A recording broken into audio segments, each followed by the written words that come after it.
மக்கள் எல்லோருக்கும் வணக்கம். நான் உங்கள் ஜி கோபால் பேசுகிறேன். இப்ப நாம் பேசக்கூடிய தலைப்பு என்னன்னா மாத பலன்கள். அதுவும் பிப்ரவரி மாத பலன்களாகப்பட்டது கும்ப ராசிக்காரங்களுக்கு எப்படி இருக்கும் அதை பத்தி தான் இந்த வீடியோல பார்க்க போறோம்.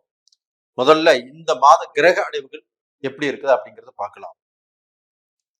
கும்பத்திலேயே இப்ப சனி பகவான், மீனத்துல ராகு பகவான், மேசத்தில் குரு பகவான், கன்னியில் கேது பகவான், தனுசுல பாத்தீங்கன்னா புதன் பகவான், சுக்கிர பகவான், செவ்வாய் பகவான் தனுசுல இப்ப இருக்கிறாங்க. சூரிய பகவான் ஆகப்பட்டது ஜனவரி மாசம் 15ஆம் தேதி பெயர்ச்சியாகி மகரத்துக்கு வந்துட்டாங்க. 15ஆம் தேதி அப்படிங்கிறது நம் தமிழர் திருநாள். அப்போ இந்த மாதத்துல சூரிய பகவான் இப்ப மகரத்தில் இருக்கிறாங்க. அதே சமயத்துல இந்த தனுசுல இருக்கக்கூடிய புதன் பகவானும் பெயர்ச்சியாகி சூரியனோடு போய் சேர்ந்துடுறாங்க. இந்த தனுசுல இருக்கக்கூடிய அந்த செவ்வாய் பகவான் பெயர்ச்சியாகி மகரத்துக்கு வர்றாங்க. பிப்ரவரி 6ஆம் தேதி உச்ச பலம் அடைகிறாங்க. அது மட்டும் இல்லைங்க, இந்த சுக்கிர பகவானும் பெயர்ச்சியாகி மகரத்துக்கு 12ஆம் தேதி வர்றாங்க. பிப்ரவரி 12ஆம் தேதி. அப்போ கும்பத்துக்கு 12ஆம் இடத்துல சூரியன், புதன், சுக்கிரன், செவ்வாய் இந்த 4 கிரகங்கள் இருக்கிறாங்க. பிப்ரவரி 15ஆம் தேதி பெயர்ச்சியாகி சூரியன் கும்பத்துக்கு வந்துடுறாங்க. பிப்ரவரி 20ஆம் தேதி பெயர்ச்சியாகி புதன் பகவானும் உங்க ராசிக்கே வந்துடுறாங்க, கும்பராசிக்கு. அங்கேயும் புதனும் சூரியனும் இணைஞ்சிருக்கிறாங்க. அப்ப இந்த மாத கிரக அடைவுகளாகப்பட்டது கும்ப ராசிக்கு எப்படி இருக்கிறது அப்படின்னு பார்த்தோம்னா, உங்களுக்கு 3ஆம் இடத்து அதிபதி யாருன்னா செவ்வாய் பகவான். அந்த செவ்வாய் பகவான் ஆகப்பட்டது கும்பத்திலேயே இருக்கிறாங்க, மகரத்துல இருக்கிறாங்க உச்ச பலத்தோடு. அப்ப இந்த 3ஆம் இடத்து அதிபதி உங்களுக்கு 12ஆம் இடத்தில் உச்ச பலத்தோடு இருப்பது உங்களுக்கு வரவிருக்கக்கூடிய பிரச்சனைகளை, தடைகளை, சங்கடங்களை அது எல்லாத்தையுமே காப்பாற்றி கொடுக்கும் என்று செவ்வாய் பகவான். அதே சமயத்துல உங்களுக்கு சுக்கிர பகவானும் உச்சம் பெற்ற அந்த செவ்வாயோடு சுக்கிர பகவானும் இருக்கிறாங்க. அப்ப அந்த செவ்வாயோடு சுக்கிர பகவான் இருப்பது கும்பராசிக்காரங்களுக்கு நீங்க எடுக்கக்கூடிய உங்களுடைய சிந்தனைகள், உங்களுடைய முயற்சிகள், நீங்க ஒரு விஷயத்தை சாதிக்கலாம் போறது அதுக்கு எல்லாத்துக்குமே தடையா இருக்கிறது கண்டிப்பாக இந்த சுக்கிர பகவான் உங்களுக்கு செவ்வாயோடு இணைஞ்சிருக்கிறதுனால அது கண்டிப்பாக தடை பண்ணி கொடுப்பாரு. அப்ப இந்த செவ்வாயும் சுக்கிரனும் நல்ல ஸ்தானத்தில் இருக்கிறாங்க. இந்த புதன் பகவானும் சூரிய பகவானும் பெயர்ச்சியாகி உங்க ராசிக்கே வந்துடுறாங்க பிப்ரவரி 15ஆம் தேதி. அப்ப டோட்டலா பாத்தீங்கன்னா கும்ப ராசிக்காரருடைய வாழ்க்கையில நீங்க இந்த 7.5 சனியினால கஷ்டப்பட்டுட்டு இருக்கிறீங்க, அது எங்களுக்கு நல்லா தெரியுது. அந்த கஷ்டங்கிறது நான் ஒரு வார்த்தையில் சொல்லிட்டு போயிடுறேன். அதை நீங்க பார்க்க போனா அனுபவிக்கிறவங்களுக்கு தான் தெரியும். உட்கார்ந்த கஷ்டம், நின்னா கஷ்டம், போனா கஷ்டம், ஒருத்தர்கிட்ட பேசினா கஷ்டம், ஒரு வரவு செலவு பண்ணுனா கஷ்டம், தொழில கஷ்டம், ஒரு பிசினஸ்ல கஷ்டம், ஒரு குடும்பத்துக்குள்ளேயும் கஷ்டம், பிரச்சனைகள்.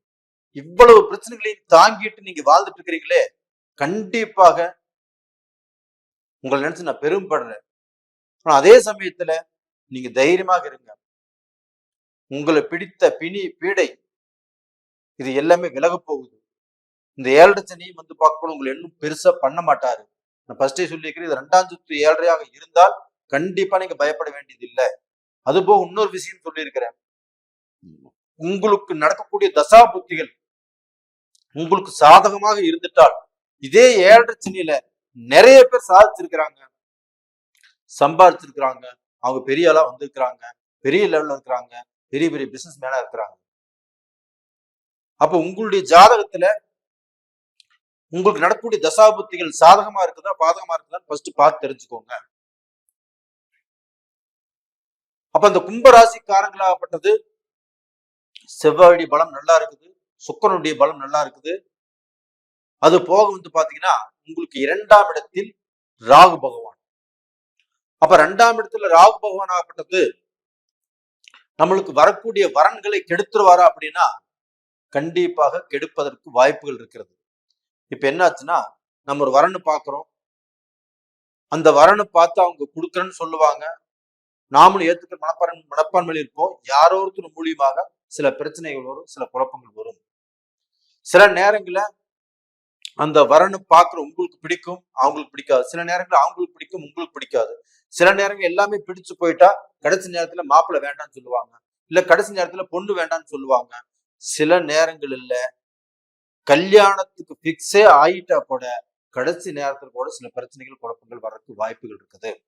அதனால கும்பராசிக்காரர்களே, உங்களுக்கு மேரேஜ் அப்படிங்கிற பிக்ஸ் பண்ணாங்கன்னா ரொம்ப யோசனை பண்ணி, ரொம்ப தெளிவாக ஒரு முறைக்கு பல முறை யோசனை பண்ணி அதை பிக்ஸ் பண்ணிக்கோங்க. இது போக குழந்தை பாக்கியம், குழந்தை பாக்கியமும் நிறைய பேருக்கு தடங்கலாகுது.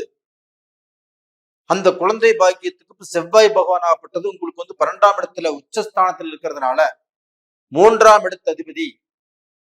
அப்ப அந்த ரத்தத்தில் இருக்கக்கூடிய அணுக்கள், அந்த வீரியம் அந்த செவ்வாய் பகவானுக்கு இருக்குது.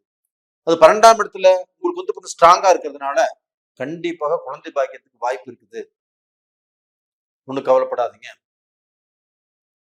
இது போக பார்க்க போனா நீங்க செய்யக்கூடிய தொழில்ல, நீங்க செய்யக்கூடிய பிசினஸ்ல, நீங்க வெளிநாடு போகக்கூடிய இடத்துல இது எல்லாமே கொஞ்சம் நிதானம் பண்ணி போங்க. அப்படி நிதானம் பண்ணி ஒண்ணு செய்யும் போது அந்த காரியம் சக்சஸா முடியும். அப்ப இந்த மாதத்துல பார்க்க போனா கொஞ்சம் நிதானமாக எந்த காரியமாக இருந்தாலும் தொடர்வது ரொம்ப அவசியம். நிதானத்தோடு தொடர்வது அவசியம். அப்ப எப்படி இருந்தாலும் நீங்க சக்சஸ் பண்ணிருவீங்க, உங்களுக்கு குறை வராது. அப்ப கொஞ்சம் பொறுமையா இருங்க, கொஞ்சம் சாந்தமா இருங்க. அதே சமயத்துல கும்பராசியில பிறந்தவங்க சகிப்புத்தன்மை வேணும். நிறைய சகிப்புத்தன்மை உங்ககிட்ட இருக்குது. நீங்க ஏமாற்றத்தை தாங்கிக்க மாட்டீங்க. கண்டிப்பாக நீங்க பார்க்க போனா ஏமாற்றங்கிறது உங்களுக்கு பார்க்க போனா இதுக்கு மேல வராது. இது போக உங்களுடைய வாழ்க்கையில நான் ஜெயிக்கணும், நான் சாதிக்கணும், சம்பாதிக்கணும் அப்படிங்கிற லட்சியம், அப்படிங்கிற வெறி உங்களுக்கு இருக்குது. அது கண்டிப்பாக நடக்கும். கவலைப்படாதீங்க. நீங்க பிறந்த நட்சத்திரமாகப்பட்டது அவிட்ட நட்சத்திரம், சதய நட்சத்திரம், இதுல பிறந்திருக்கிறீங்க. இந்த அவிட்ட நட்சத்திரத்தில் பிறந்தவங்களாகப்பட்டது செவ்வாய் நட்சத்திரம். அப்ப அந்த செவ்வாய் 12ஆம் இடத்துல உச்ச பலத்தோடு இருக்கிறதுனால கும்பராசிக்காரர்களுக்கு எல்லாம் வெற்றியே அந்த செவ்வாய்னால நீங்க நல்லா இருக்க போறீங்க. அது போக பார்க்க போனா புரட்டாதி நட்சத்திரம், குரு பகவானுடைய நட்சத்திரம். அந்த குரு பகவான் 3ஆம் இடத்துல இருக்கிறாங்க. அந்த குரு பகவான் பார்க்கக்கூடிய ஸ்தானங்கள் நல்லா இருக்குது. அப்ப அந்த குரு பகவான் பார்க்கக்கூடிய இடம் நல்லா இருக்கிறதுனால அதன் மூலியமாக நீங்க நல்லா இருக்க போறீங்க. நீங்க சாதிக்க போறீங்க, நீங்க சம்பாதிக்க போறீங்க, நீங்க வளர்ச்சி அடைய போறீங்க. அப்ப இதுக்கப்புறமாகப்பட்டது சதய நட்சத்திரம். இந்த சதய நட்சத்திரமாகப்பட்டது உங்க ராசிக்கு 2ஆம் இடத்துல ராகு இருக்கிறாங்க. அப்ப இந்த சதய நட்சத்திரத்துல பிறந்தவங்க கண்டிப்பாக கொஞ்சம் யோசனை பண்ணி எதையுமே செய்வது ரொம்ப சிறப்பு. அவசரப்பட்டு எந்த முயற்சி பண்ணினாலும், அவசரப்பட்டு எந்த காரியங்கள் செஞ்சாலும் அதுல பார்க்க போனா கண்டிப்பாக சில சோதனைகளும் சில தடைகளும் வரும். அதனால யோசனை பண்ணி செஞ்சுக்கோங்க. அப்ப அந்த சதய நட்சத்திரத்துல பிறந்தவங்க கொஞ்சம் ஜாக்கிரதையாக இருந்து உங்களுக்குன்னு சில குருமார்களை வச்சுக்கோங்க. இல்ல உங்களுக்குன்னு பெரியவங்க கிட்ட ஐடியா கேளுங்க. இப்ப நீங்களாக எதையுமே நினைச்சோம் நம்ம செஞ்சோம் அப்படிங்கிற அளவுக்கு போக வேண்டாம். அப்ப டோட்டலா பாத்தீங்கன்னா கண்டிப்பாக இந்த கும்பராசியில பிறந்தவங்க குடும்ப வாழ்க்கையிலும் சரி, நடைமுறை வாழ்க்கையிலும் சரி, நிறைய மன கஷ்டம், குடும்ப ரீதியான கஷ்டங்கள், மக்கள்னால கஷ்டம் எவ்வளவோ பார்த்துட்டு இருக்கிறீங்க. இது எல்லாமே தீரக்கூடிய நேரம் வந்தாச்சு. தைரியமாக இருங்க. நேயர்களே, இந்த பதிவு பிடிச்சிருக்குன்னு நினைக்கிறேன். பிடிச்சிருந்தா லைக் பண்ணுங்க, சப்ஸ்கிரைப் பண்ணுங்க. உங்களுடைய ஜென்ம ஜாதகத்தை நீங்க ஃபர்ஸ்ட் பாருங்க. அதை பத்தி நீங்க ஏதாவது தெரிஞ்சுக்கோன்னு நினைச்சீங்கன்னா கீழே 2 நம்பர் கொடுத்துருக்குறோம். கான்டாக்ட் பண்ணுங்க. உங்க வாட்ஸ்அப் பண்ணுங்க. உங்களிடமிருந்து விடைபெறுவது உங்களின் ஜி கோபால். நன்றி, வணக்கம்.